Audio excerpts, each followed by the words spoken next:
Viewer discretion is advised. I have some questions concerning the ICE raids that were supposedly taking place in America today. In Houston, I did not see any raids. And my question is, since when a raid was ever announced? It's like they were signaling for people to go run and hide. Now, I have nothing against immigrants, people coming to America trying to find a better way of life. But the fact is, not all of these immigrants are here seeking a better way of life. Some of them are criminals, rapists, murderers, thieves, drug dealers. When they say they come here to go to work and do jobs that Americans don't want to do, well, exactly what jobs are those, especially here in Houston? I see people every day that would like to have a job, and they are not picky as to what type of job that is. All they want to do is get paid. So when they say that there are jobs here that Americans don't want, I would like to know what jobs are those. Another big problem I have with the immigrants is that they never go to white neighborhoods. They only go to black neighborhoods. They flood the black neighborhoods, push the black people out of the neighborhoods. So, as a black person, why would I even want to see an immigrant coming? Because I know that means it's over for me and my people. Because immigrants only look out for immigrants. They don't look out for black people. Sheila Jackson Lee, she always speaks up for immigrants. Why? Because her parents were immigrants. When there are issues concerning black people, these people will never come out. But whenever there's an issue concerning immigrants, they are at the forefront. I already said that I have nothing against immigrants. But just like immigrants are for the rights of immigrants, as a black person here in America, I am for the rights of black Americans. When black Americans are getting killed, no one speaks for us.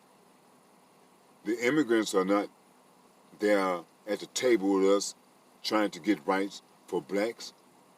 But blacks always have to include others for us to get a little something. But when these immigrants get a foothold, they don't reach back and say, well, we're going to help these black people that assisted us. It's every man for himself.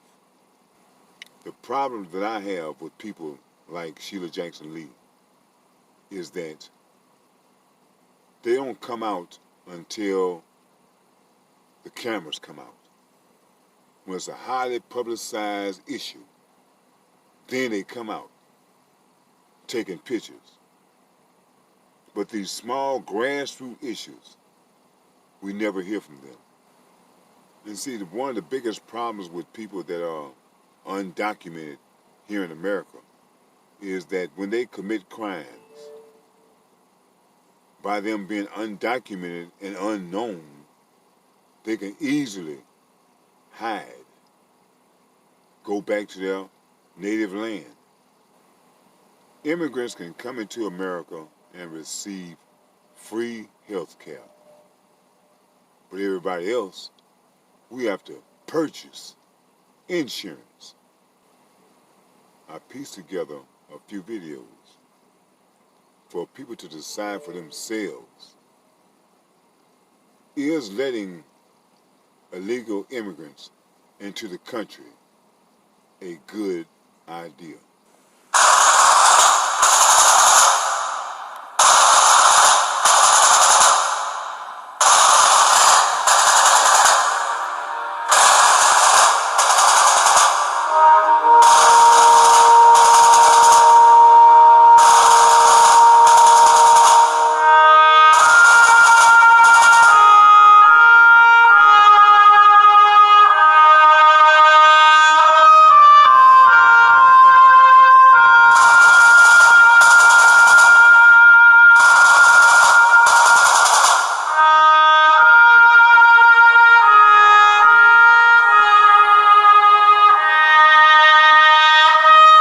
ICE raids tomorrow. We Yeah. just had Congresswoman Omar on. Yeah. And the selections of the city almost clearly political in how they've done it. And what it represents in terms of a threat to people who are basically taxpaying. I've seen reports people have been taxpaying Americans that are now living terrified that they're going to be targeted. Well, I mean, Donald Trump won election really on that message that he sort of was giving to white Americans, that he's going to take this country back for them, that this is their country, it's not the country of black and brown people, and that he would not only stand for white Americans against these new immigrants that they don't want, that they want out, that they want deported, but that he would physically remove them. I think what we're seeing at the border in terms of putting people in cages, sort of tormenting these migrants, it's all a part of what he wants to run for re-election. And the cities that he's targeted, notice, he didn't target farms. Right. He didn't target places that are using undocumented labor for ranching or farming. He's only targeting cities. And so he's sending a very direct message to his people. Unfortunately, very real people are getting hurt in the process. I think when you spoke with Representative Omar, she made it very clear. This is essentially a threat to people of color and saying, we don't want you, we want you gone, and we're going to show our base, Donald Trump showing his base, that he's willing to do the worst to these people. What is also interesting is this week we saw in the city, outside the city of Philadelphia, a cargo owned by J.P. Morgan Chase, who had nothing to do with it, that had street value $1.4 billion with a B dollars worth of cocaine on it. Not a tweet, not a statement in the Rose Garden from the president on the lawn, nothing about people coming in by cargo. They didn't come over the Mexican border. That's right. They came by cargo ship outside of Philadelphia this week. Yeah. $1.4 billion on the streets if it hit the streets of Philadelphia. Yep. No comment. No comments. And by the way, if the raids that are happening, and Trump is saying they're going to do them this weekend, if this was really about fighting crime, I mean, we both live in New York City, would the police announce a raid, a criminal raid in advance? If you were going in to get criminals, you wouldn't announce it in advance. It's not a raid. It's not a raid if you're announcing it in advance. This is a demonstration to his base. This has nothing to do with crime. A lot of the people that they're going to be grabbing are parents, moms, aunties, grandmothers. They want it to be seen that they are being cruel to these people because, as one of his voters said, and I believe it was a New York Times article, they want to know that he's hurting the right people. Illegal immigrants being rounded up in this country. Sanctuary cities are doubling down on their defiance against ICE raids and President Trump's policies. But for one father, this debate strikes far too close to home. Jamil Shaw Sr. today marking the 10 years of the death and the murder of his 17-year-old son, Jamil. He was walking home on this day 10 years ago. He was just 3 doors away from home when he was shot dead by a criminal illegal immigrant gang member. His name is Pedro Espinoza. He had already been arrested for illegal gun charges and for assaulting a cop. Now, Jamil was a football star. Stanford and Rutgers universities were looking at Jamil as a possible recruit. His mother, Anita, was serving her second tour of duty in Iraq at the time their son was murdered. Espinoza has since been sentenced to death. His father, Jamil Shaw Sr., joins me now. Sir, it's a difficult time for you. We're standing right there with you right now. A lot of people are really angry about this. They say this is an outrageous disgrace, what happened to your family and your son. How are you feeling 10 years later? Oh, still pissed off. I'm a pissed off dad. It's 10 years later, but it just feels like yesterday. It makes you feel like you're Rip Van Winkle. You went to sleep, you woke up, it was 10 years later. You really don't know what the heck is going on, but 10 years went by. It just feels like yesterday. For Anita, same way. To be in Iraq, get a phone call, your son is dead. You're like, wait a minute. I'm thinking I'm protecting him, protecting our country, and I get a call, my son's murdered by an illegal alien in L.A. It's unacceptable. It's unacceptable, and many are so outraged and angry at this. They keep telling us it's an outrageous disgrace. What needs to change here to protect innocent people like your son? They need to go after illegal alien gangs. They go after the low-hanging fruit. Who could be against going after criminals, murderers, rapists, pedophiles, all these bad people? There are thousands of them just ready to go. Just go get them, enforce the law. You don't care about the left-wing nuts, you got to protect us. We're Americans. We live here now. This is our time to live here, and we demand to be safe. You know, sir, to your point, to California's sanctuary state policies, federal ICE officers rounded up 444 criminal illegal immigrants in California over the last month. To your point, federal officials say more than half did have prior felony convictions under the Obama administration and even further back for violent offenses, assault and battery, sex crimes, including sex crimes against children, weapons possessions. But, sir, we also have the Oakland mayor, Libby Schaaf, giving that heads up to illegals, including criminal illegals. ICE now saying 800 criminal illegals evaded capture due to her warning. What's your reaction to the Oakland mayor, Libby Schaaf? Yeah, it's a doggone shame. That's why my son is dead now, because they did the same thing in L.A., you know. They did the exact same thing. Sheriff Baca let the guy out of jail. He already had 2 gun charges, assault with a deadly weapon, battery on a peace officer, and they still let him out. And the same day he got out, he killed my son. They do it everywhere. They've been doing it forever. They're never going to stop. You got to get them out of there. In the meantime, you just got to go in there, like the ICE Holgram is saying. You just got to go in hot. Like, we're coming in hot. You know, if you're illegal in the country and you're not doing nothing bad, but you're still here illegal, that's a crime. So if you don't want to get caught up, then you got to hide out. But if you get caught up, no one's going to feel sorry for you, because, you know, that's on you. Jamil, we are so sorry for your loss. Please extend our deepest condolences to you and your family and your wife. Jamil Shaw, his son murdered by a criminal illegal 10 years ago. Thank you so much for coming on the show. Thank you. We really appreciate it. Thank you for having me. Congresswoman Sheila Jackson Lee and her team are actually passing out these flyers, kind of going through immigrant rights ahead of those planned ICE raids scheduled for tomorrow here in Houston and across the country. In the meantime, several area churches here in Houston are opening up their doors for sanctuary, including Living Water Ministries here on the north side. For a small family, they can come, they stay here, right here. Pastor Robert Stearns is opening up Living Water Ministries as a refuge for undocumented immigrants afraid of the planned ICE raids tomorrow. We want to be a beacon light for those who may be in fear. His church is one of several in Houston opening up. We're standing with pastors who have committed to opening their doors if there are those who feel that they're in jeopardy where they are.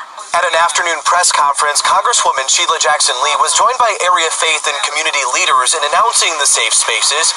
She shared a Salvadoran immigrant's story, now living in Houston. He wanted me to call his name out, Geronimo Villalobos. It upsets me. These are people looking for a better life. Business owner Antonio Villalobos came to the U.S. illegally with his mom and sister in 1981, fleeing oppression in El Salvador. Now a U.S. citizen, he knows what these immigrant families are dealing with. People say, well, why are you upset? You know, it's like, look at what, what you've done with your life. And I was like, because that's me. That was my mother and my sister and me. He thinks there's a better way to address the immigration issue. These are just hardworking people, looking for a better life, and this is what they're getting. I was like, come on, they're human beings. TJ Parker, ABC 13 Eyewitness. The Terrytown murder of a mom was arrested in New Orleans in 2015 for a similar crime. Erwin Gomez Calhoun was charged with rape, kidnapping, and domestic abuse battery involving strangulation. Those charges were refused by the district attorney's office because of inconsistencies in victims' statements, as well as a lack of corroboration with physical evidence. Gomez Calhoun was a known illegal immigrant, but the Orleans Parish Sheriff's Office says they have no record of any detainer request from the U.S. Immigration and Customs Enforcement. The Sheriff's Office looked in the inmate record-keeping system and in the inmate folder. ICE says they cannot dispute what the Sheriff's Office says, and they won't contradict it either. And this is why. In 2015, the policy for ICE was for the agency to send a detainer request after a conviction, not after an arrest. And Gomez Calhoun was never convicted of those charges in 2015. But now the policy for ICE is they can send a detainer request for an illegal immigrant after an arrest. And that's what they did for Gomez Calhoun. The 31-year-old was arrested in Jefferson Parish this week for the murder of Nancy Jahida Gonzalez Rodriguez. Her body was found in a pool of blood with her 4-year-old son crying beside her. Now the question is, could the allegations in 2015 been a red flag? Immigration attorney Kathleen Gasparin says that answer is up for debate. Person's innocent until proven guilty, then they need to be considered to be innocent. When the system, when then bad things happen again, and we see it as a failure of the system, that can be really heartbreaking. Acting ICE Director Matt Albans. Mr. Director, what is happening this morning at this moment? Well, I won't speak to specifically anything that's going on in an operational perspective. The overarching concern when we conduct any sort of enforcement operation is the safety and security of both our officers that are conducting the operation as well as the public. But I will say that I think using the term raid does everybody a disservice. We are doing targeted enforcement actions against specific individuals who have had their day in immigration court and have been ordered removed by an immigration judge. We are merely executing those lawfully issued judge's orders. That's an important point to make, Director. These individuals had their day in court, and now they have been deemed appropriate for removal, and we understand there is somewhere around 2,000. I know you can't speak to specifics, but try and give us, if you will, some indication of who these individuals are. Well, these are individuals who have come to this country illegally, had the opportunity to make an asylum claim in front of an immigration judge, and most of them chose not to avail themselves of that opportunity and didn't even show up for their first hearing. But in addition to that, we went above and beyond in this circumstance and gave these individuals back in February an opportunity to turn themselves in to arrange for an orderly process to be removed from the country. Vast majority of them, only 3%, actually responded to those letters and came in and arranged for those processes to go through. The rest of them ignored not only the judge's orders, but also our request for them to come in.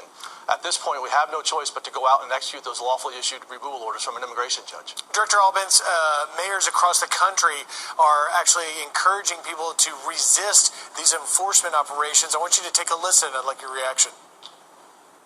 There's a tremendous amount of fear in our city, so what we're trying to do is lower the fear by giving them information, and the information is empowering them. Let me be clear.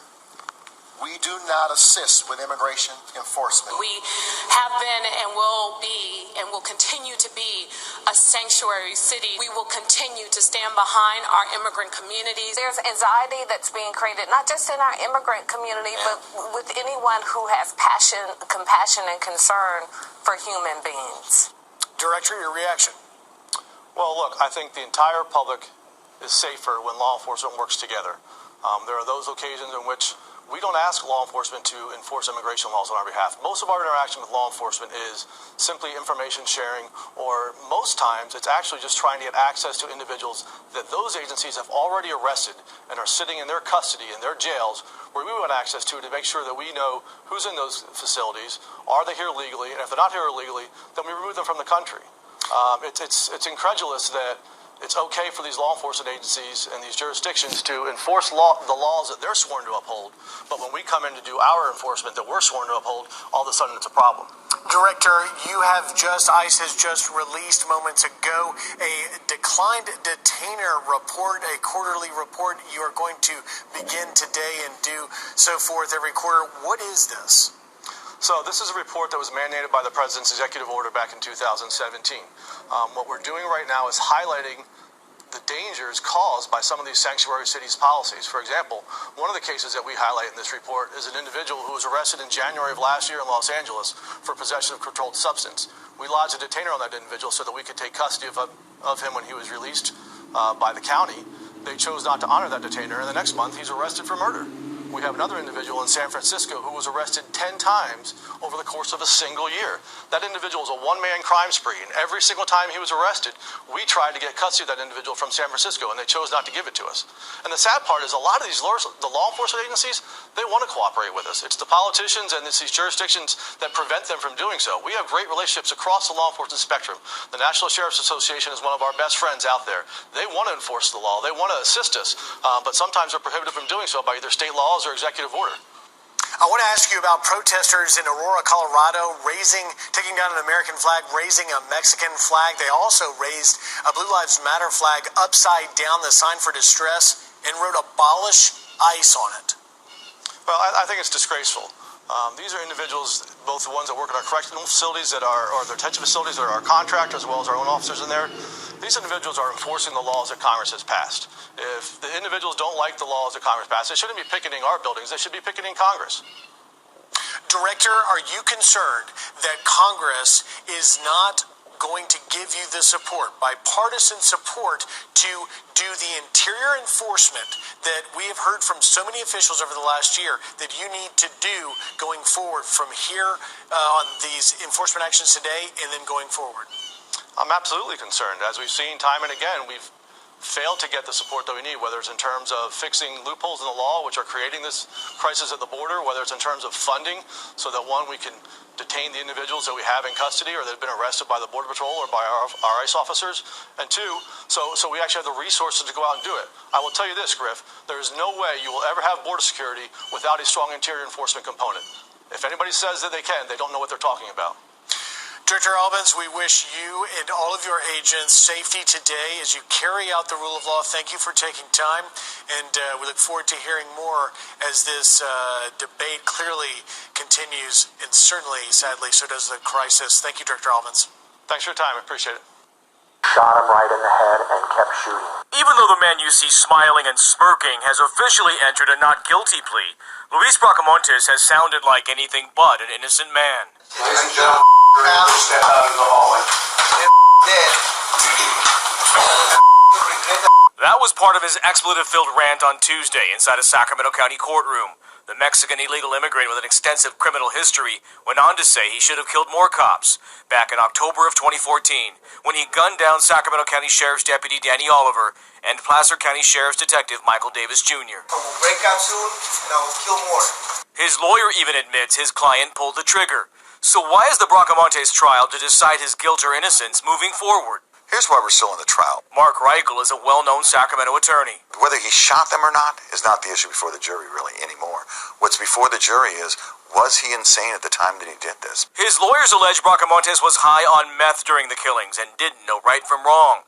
But Judge Steve White has rejected a not guilty by reason of insanity plea and has ruled Bracamontes is competent to stand trial.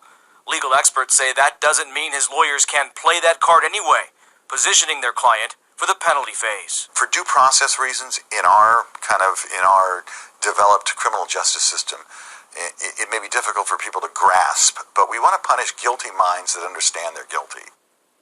Shocking new pictures tonight from the Trump detention camps on the southern border. Images of men tightly packed into cages as Vice President Mike Pence visited the border on what was supposed to be something of a PR tour. The administration disputing reports of horrific conditions for migrants. That's what they say. This is the reality. As Washington Post reporter Josh Dawsey, who was there, wrote, quote, Poole was taken into an outdoor portal of the McAllen border station around 5 p.m., where almost 400 men were in caged fences with no cots. The stench was horrendous. When the men saw the press arrive, they began shouting and wanted to tell us they'd been in there 40 days or longer. The men said they were hungry and wanted to brush their teeth. It was sweltering hot. Agents were guarding the cages wearing face masks. Most of the men did not speak English and looked dirty. They said they'd been there for 40 days or more upon questioning from the pool.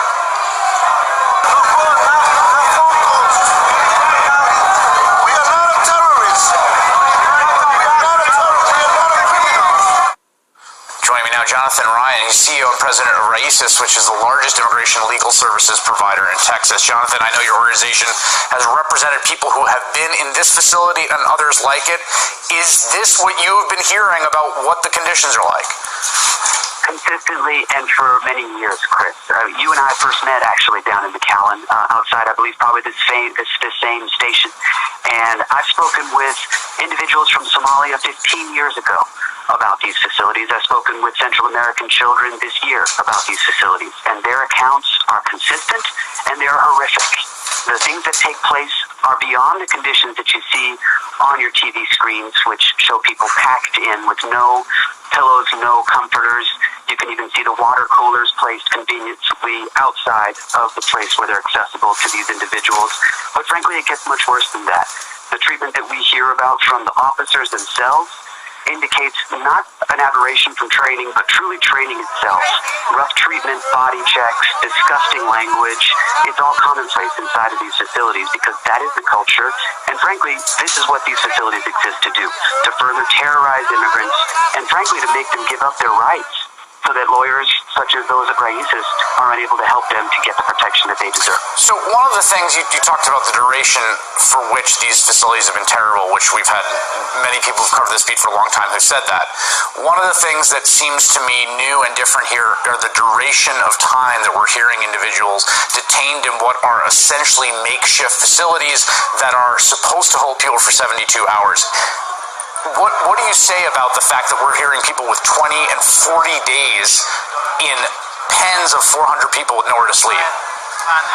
It's true that the conditions that we see today have been around for many years, but it's also absolutely the case that what we're seeing now is a scaled up, toughened up, and unfortunately more streamlined in its own devious way and devastating way to cause more harm to more people. We've never seen anything like the images that are coming out from today's visit. And to your point, if this was to have been constructed as a PR opportunity, I think it appears to have blown up in the face of the Vice President significantly, because I'm shocked. Even knowing what I know, I'm shocked by the images that I'm seeing. Jonathan Ryan of Raíces, Texas, which provides legal support and representation for many of the migrants down at the border who are seeking asylum, which is, of course, legal under U.S. law. Jonathan, thank you very much. The Trump administration pledging to crack down on illegal immigration, officially backing two immigration bills headed for the House vote tomorrow that punish both illegals and sanctuary cities. President Trump met with victims of crimes committed by illegal immigrants earlier today. Roll tape.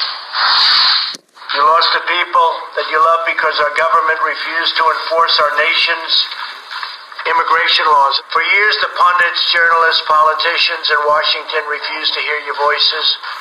But on Election Day, 2016, your voices were heard all across the entire world. Steve Runnebeck was one of those at the White House meeting. His 21-year-old son, Grant, was allegedly murdered by an illegal immigrant who was out on bond and facing deportation at the time. Steve joins me now. Steve, thank you very, very much for spending the evening with us. First, please, if you can, just tell us a little bit about the story of your son. I've read the accounts, but I'm not sure most people are familiar with it. Well, what happened was January 22nd, 2015. Grant was working the overnight shift at the convenience store he worked at. Apolinar Altamirano came into the store to buy cigarettes, dumped a jar of change out on the counter. Grant was counting the change. Mr. Altamirano said, "What, you're not going to give me my cigarettes?" And Grant tried to explain to him that he had to count the change first. Altamirano then produced a gun. Grant immediately offered up the cigarettes. And at that point, Mr. Altamirano shot him in the face, killing him instantly. Your son was murdered over a pack of cigarettes, and of course, it was enabled by the fact that this illegal immigrant was already out on bond. He was out on a $10,000 ICE bond at the time. What do you want to see happen? I know, obviously, his trial starts in September. He'll be facing the death penalty, but there's going to be a vote on Steinley's law, and there's also a law Representative Biggs has introduced named after your son, Grant. That would be Grant's law, and I think one of the key provisions there is no early paroles or things like that. And basically what Grant's law does is, such as in Mr. Altamirano's case, if once we're done with them, our court system, or they get out of jail, so on and so forth, they go to the top of the list, and their deportation hearing happens within 90 days. So they're not really able to go back out onto the streets. It's pretty much they go straight to deportation, and they're removed from the country. And I would point out to the audience that your son was murdered while this guy was out on day 745. Yes. There was no even sense of urgency to even seek any form of justice, again, with someone who had entered this country illegally. What do you say to those people that try to justify sanctuary cities? Well, I'd like them to think about Grant. I'd like them to search Grant's name, because it's not just Grant.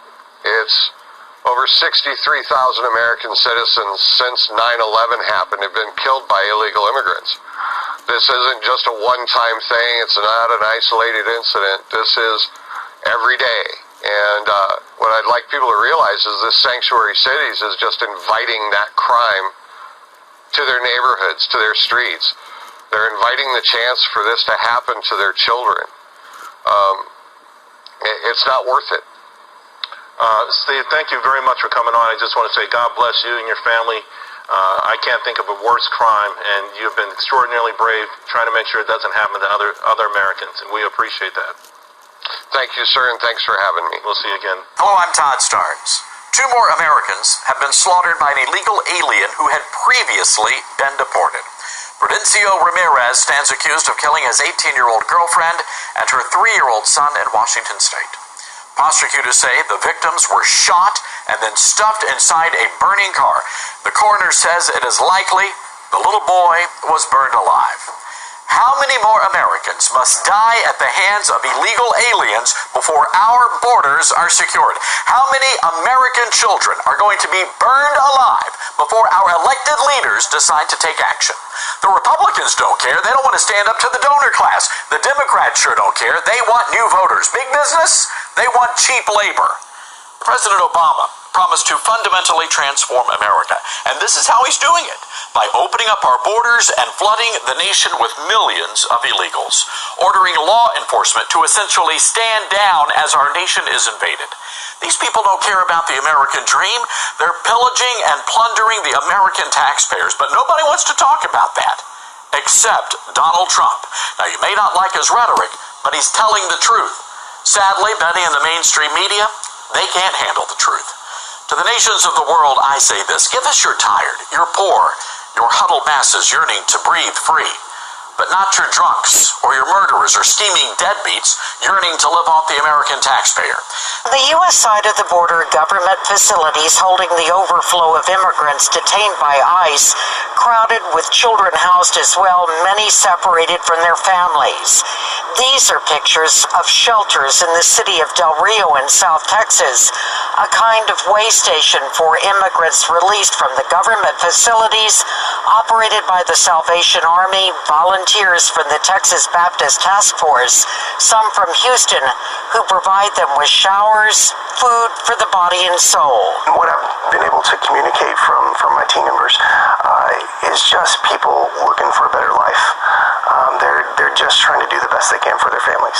That's one part of the immigration debate concerning people who cross into the U.S. without documentation, becoming part of a population living in the shadows.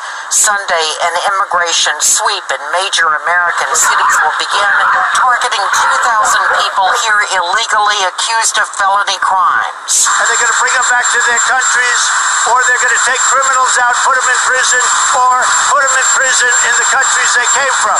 Houston Police Chief Art Acevedo speaking out against the sweep. It pushes people further into the darkness, further into the dark and further outside of the realm of society, which means we have a harder time investigating crime. That was echoed today by several Houston faith leaders. As soon as the sweep was announced, they say they noticed a difference. Our community streets are empty. The flea markets that our immigrants and our people frequent are empty. Parents are afraid to take their kids out. They're afraid to take them to summer programs.